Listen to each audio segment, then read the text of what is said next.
আপনারা সবাই সামনে এগিয়ে আসুন, যারা দূরে আছেন দয়া করে এদিকে আসুন। হরে কৃষ্ণ, প্লিজ সবাই সামনে এগিয়ে আসুন, সবাই এখানে দাঁড়ান।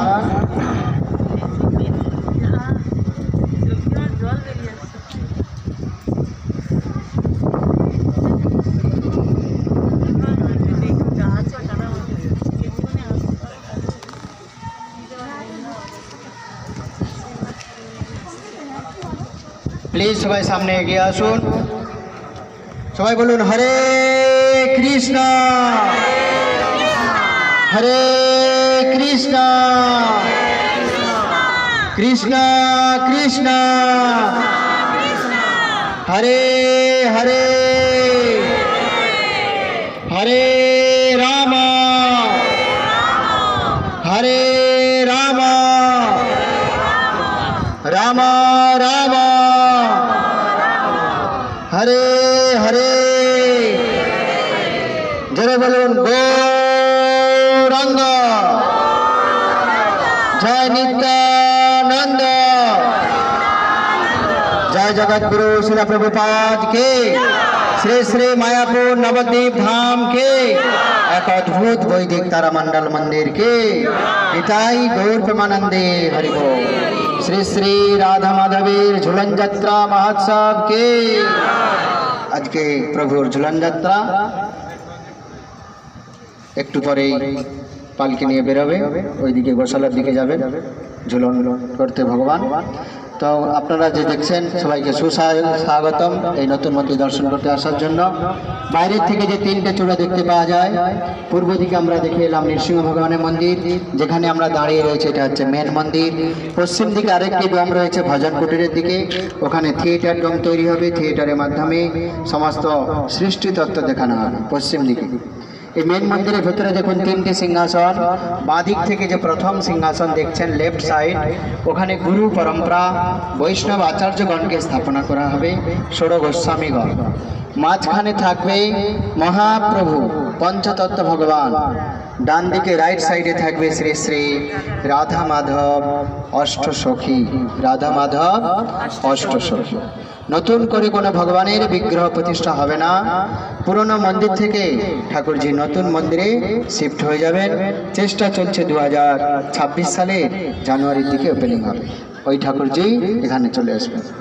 আর এখানে যে দেখছেন first floor, second floor, third floor পর্যন্ত এক্সিবিশন তৈরি হবে। বৃহৎ ভাগবতমে যে গোপকুমারের লীলা বর্ণনা করা রয়েছে, গোপকুমার, সেই গোপকুমারের সমস্ত লীলা আপনারা এখানে ঘুরে ঘুরে দর্শন করতে পারবেন।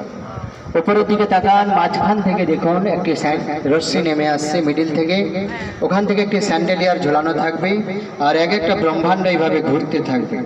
14 ভুবন আপনারা এখানে দেখতে পাবেন, 14 স্টেপ শ্রীমদ্ ভাগবতম অনুসারে এখানে আপনারা দেখতে পাবেন 14 ভুবন। আমরা রয়েছে পৃথিবীর মাঝখানে, যেটাকে বলা হচ্ছে মর্তলোক, আসলে এটা হচ্ছে মৃত্যু লোক। এখানে সবাইকেই মরতে হবে, আজ নয় তো কাল। আমাদের উপরে আছে 7টা লোক, নিচে আছে 7টি লোক, মোট হচ্ছে 14 ভুবন, 14 স্টেপ, যার মাঝখানে আমরা রয়েছি। আমাদের উপরে যে 7টা লোক রয়েছে, ভুব স জন তপ মহা সত্য, তারপরে আছে চিন্ময় ধাম, বৈকুণ্ঠ ধাম, সবার উপরে রয়েছে রাধা কৃষ্ণের ধাম, গোলক বৃন্দাবন, গোলক বৃন্দাবন। এক একটা প্ল্যানেট এইভাবে ঘুরতে থাকবে, যাতে মানুষ পরিষ্কার বুঝতে পারে যে আমাদের ওপরে কটা লোক রয়েছে। দেবদেবী কোথায় থাকেন, শিবজি কোথায় থাকেন, ব্রহ্মাজি কোথায় থাকেন, ঋষিমুনি লোকেরা কোথায় থাকেন, ভগবান বিষ্ণু কোথায় থাকেন, রাধা কৃষ্ণ কোথায় থাকে, আপনি এখান থেকে পরিষ্কার বুঝতে পারবেন। এখন আপনি সিদ্ধান্ত করুন আপনি কোথায় যেতে চান। আমাদের নিচে আছে 7টা লোক, তল, অতল, ভূতল, সুতল, মহাতল, তলাতল, রসতল, পাতাল। সেগুলি আপনারা 3য় নম্বর ডোমে থিয়েটারের মাধ্যমে দেখতে পাবেন। এখানে বোঝানো হচ্ছে ভালো কর্ম করলে প্রমোশন, নাহলে ডিমোশন। বুঝতে পারছেন? খুব সুন্দরভাবে এখানে বর্ণনা করা হবে।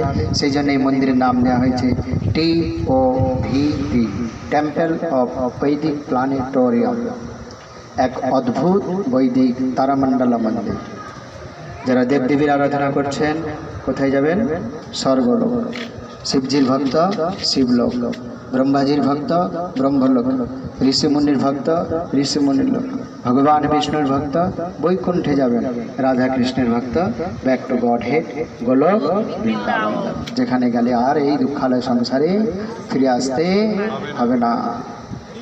আবার আসতে চান? আসতে পারেন, আপনাদের ইচ্ছা। এই মন্দিরের নিচে যে 7টা লোক খুবই ডেঞ্জারাস, খুবই খতরনাক, খুবই ডেঞ্জারাস, সেগুলি আপনারা 3য় নম্বর রুমে থিয়েটারের মাধ্যমে দেখানো হবে। কি